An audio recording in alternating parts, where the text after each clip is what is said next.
Gravitational waves are something very beautiful. They were brought to us by Einstein almost 100 years ago. Gravitational waves are basically ripples in space-time that propagate almost undisturbed through the whole universe. That is a kind of new idea that space itself can be distorted.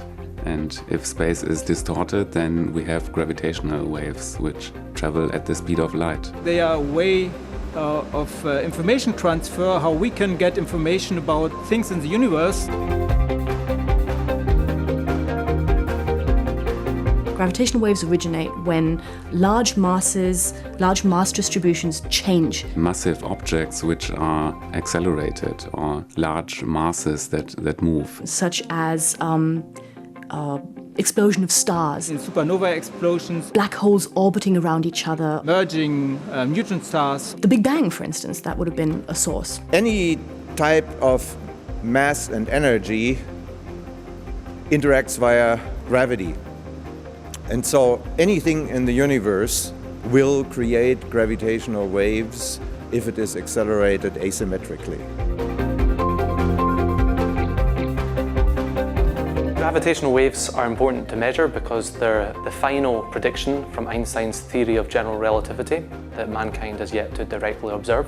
So there's a challenge there for us to be able to do this. Well, we want to observe them because these informations that come via gravitational waves are different than what we see with the electromagnetic observation. That gives us the hope that gravitational waves are the ideal messengers about anything in the universe, in particular the dark side of the universe.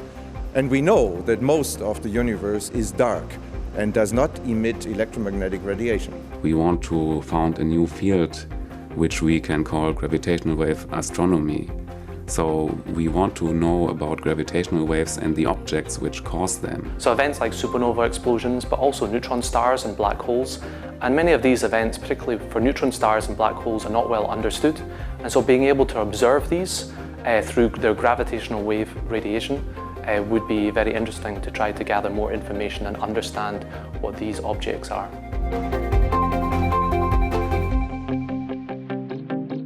Gravitational waves are very hard to observe because they are so weak. Gravitational waves carry a lot of energy, but space is extremely stiff.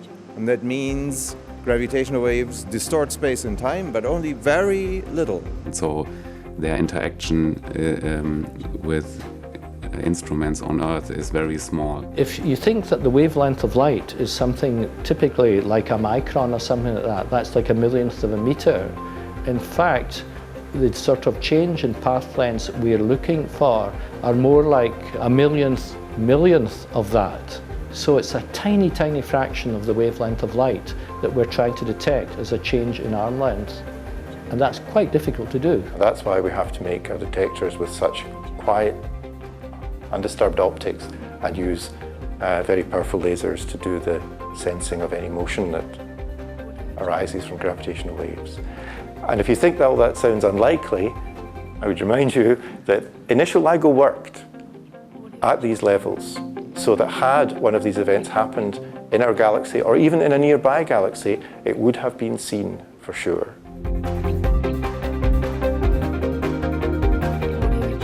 Gravitational wave research is a wonderful example of worldwide collaboration.